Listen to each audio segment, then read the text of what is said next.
Hey, what's going on, people? It's SGZ here from the SpartanGameZone, and the worldwide multiplayer premiere just dropped for Call of Duty Modern Warfare recently, and I have to say, the game looks pretty good. But as gamers, we have been burned before, and just because it looks good doesn't mean it will be good. So I'm here to tell you to beware before you go and pre-order yourself a copy, and I'll let you know why. It's important to know that Call of Duty Modern Warfare will not look the same a month after it launches as it did when it launched, for better or for worse, and we only have to look back to Black Ops 4 to know that it was the latter for that game. Black Ops 4 launched as a solid game, gameplay was good and it played well, but then the inevitable microtransactions were introduced and it continued and continues to get worse and worse. I mean, supply drops? Then OP weapons you could only get in supply drops? Need I say more? They even said they wouldn't lock weapons behind a paywall, but they did, so yeah. It was reported that Black Ops 4 was to be a testing ground for Modern Warfare's microtransaction system, and would be implemented in that if the community reaction was good. Suffice to say, the reaction so far has not been good. Microtransactions will be in Modern Warfare, but you won't see them at launch. So enjoy those first few weeks before the stickers and unicorn guns get added. Everyone loves stickers. I'm kidding, no one does. And no one wants to pay $1 for a reticle either. I don't like the tactic of adding microtransaction post-launch. It feels like you're cheating your audience. It's like false advertising. They're trying to get the game out, avoid the bad press with all the reviews and such, and then the bad stuff comes in. Like, we buy the game and it's great for a few weeks, but then we're forced to update it and suddenly the game isn't so great anymore. I don't have a problem with microtransactions when they're done right, but will Activision and Infinity Ward do them right? I don't know. I hope so.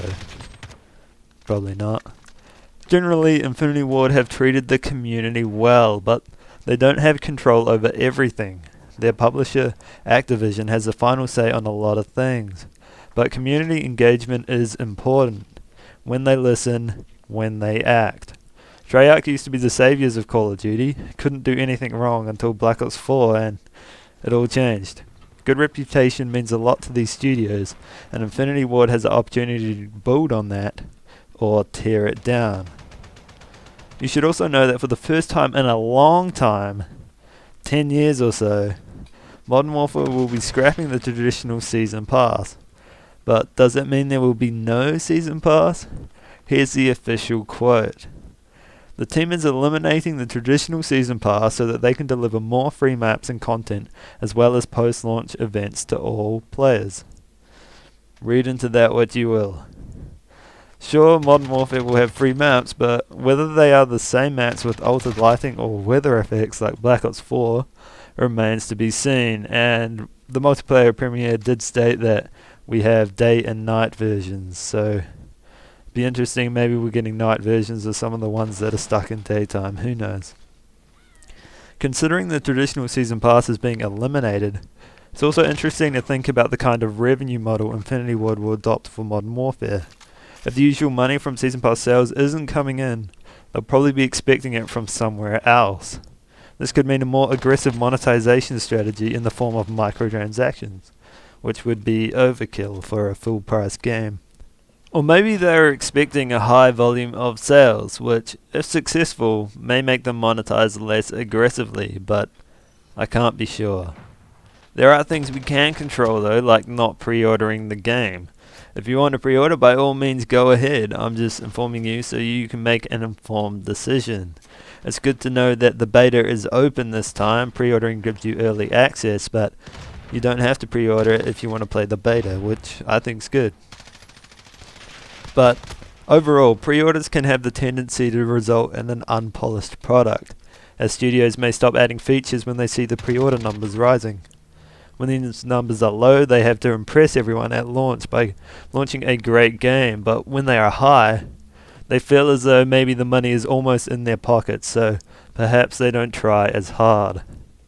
Another thing we can control is the completeness of the game. I'm talking actual content, things they can't take out. Multiplayer maps, spec ops missions, weapons, and campaign length are all examples of this. So much development these days is done post-launch, which isn't fair. Just because it's easier to update games doesn't mean that is an excuse to launch an unfinished product. For it to be completed, you're looking at a minimum of 14 brand new multiplayer maps, not 10 new ones and 4 remasters like Black Ops 4 had. And it looks like they have a lot of maps. They have different game modes. The 2v2s will have their own maps. Ground War, apparently 100 people, that's going to have its own map for sure. So it looks like they're doing good on that count. Also, something like over 35 weapons to use would be nice. Counting back, MW3 had over 40.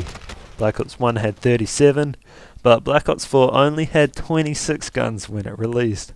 And then they released more, but you could only get them if you're lucky. And not counting the Mark IIs, they don't. Who wants that? I feel like Call of Duty is becoming like those candy bars where they keep getting smaller, but ever so slightly that you don't notice until you do, and you're like, what? What happened here? There's just less guns. Where'd they go? So that's all for the video, guys. Hope you enjoyed it, hope you learned something, and I hope I was able to inform you about some things that maybe you weren't thinking about. So hopefully you can make the right decision now, the right decision for you. And if you did learn something, consider dropping a like or subscribing, and I'll catch you in the next one.